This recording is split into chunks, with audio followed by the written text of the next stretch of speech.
एक बार एक पहाड़ की चोटी पर एक विशाल वृक्ष पर सिंधु का नाम का एक विशेष पक्षी रहता था। पक्षी की खासियत यह थी कि जब उसकी बूंद धरती पर गिरती थी तो वे शुद्ध सोने में बदल जाती थी।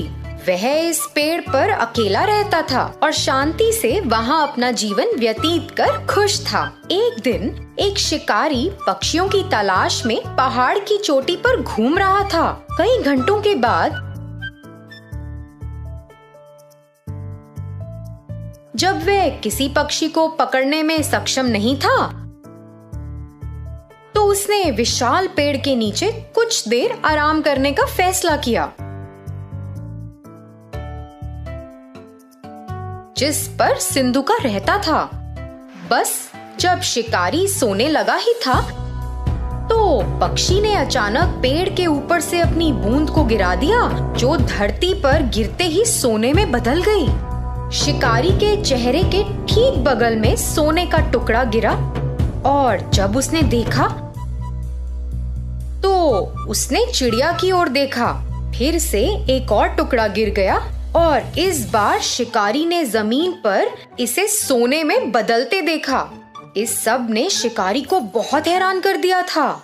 शिकारी सोचने लगा, मैं कई वर्षों से पक्षियों को पकड़ रहा हूँ, लेकिन कभी भी ऐसा पक्षी नहीं देखा या यहाँ तक कि ऐसे पक्षी के बारे में सुना भी नहीं जिनकी बूंद सोने में बदल जाती है।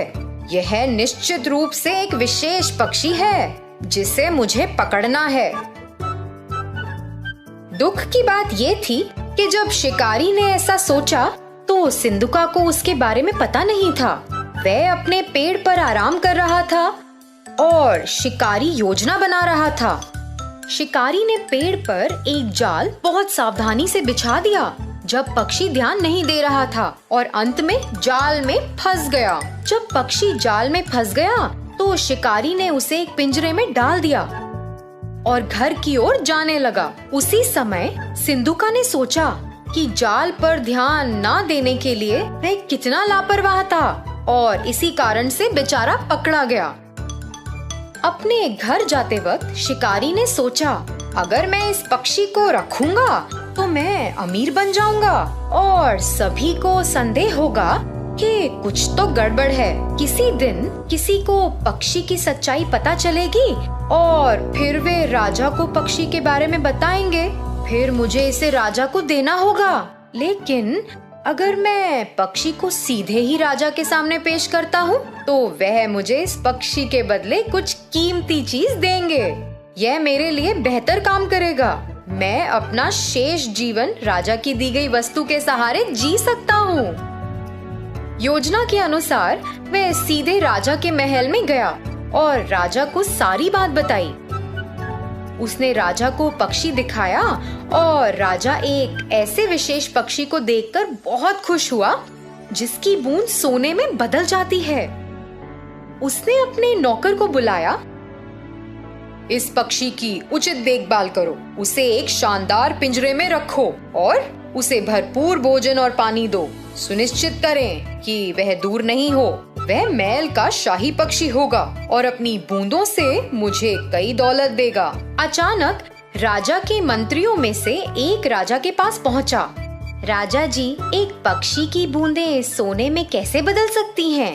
ये तो असंभव है। आप इस राह चलते शिकारी पर कैसे भरोसा कर सकते हैं जिसे कोई ज्ञान नहीं है? मैं आपसे अनुरोध करता हूँ कि आप पिंजरे को खोलें और पक्षी को दूर जाने दें और इस शिकारी को ऐसी झूठी जानकारी देने के लिए दंडित करें। राजा ने अपने विश्वसनीय और बुद्धिमान मंत्री के शब्दों पर विचार किया और यह सच था। हाँ, कोई पक्षी सोने की बूंदें कैसे दे सकता है? मैंने इसे अपने आँखों से भी नहीं देखा। यह शिकारी शायद बदले में पैसा चाहता है। राजा ने पहरेदारों को शिकारी को गिरफ्तार करने और पक्षी को छोड़ने का आदेश दिया।